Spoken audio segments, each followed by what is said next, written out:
శివపార్వతుల వివాహం గురించి కథ తెలుగులో ఈ విధంగా ఉంది. పార్వతీదేవి హిమవంతుడు మరియు మేనవతీదేవి కుమార్తె.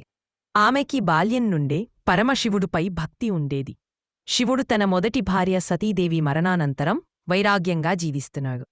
అప్పట్లో తారకాసురుడనే రాక్షసుడు దేవతలపై బాగా అహంకారంతో తిరుగుతున్నాడు.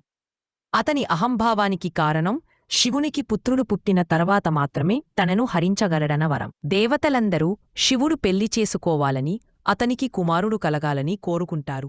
ఈ కారణంగా పార్వతీదేవిని శివుని తపస్సుతో ఆకర్షించమని అనుమతిస్తారు. పార్వతీదేవి ఎన్నో సంవత్సరాల పాటు కఠిన తపస్సు చేస్తుంది. చివరికి శివుడు ఆమె తపస్సుతో మెచ్చి ఆమెను అంగీకార్యం జరగడానికి శివుని భూతగణాలు, దేవతలు, మునులు, గంధర్వులు, యక్షులు పాల్గొంటారు.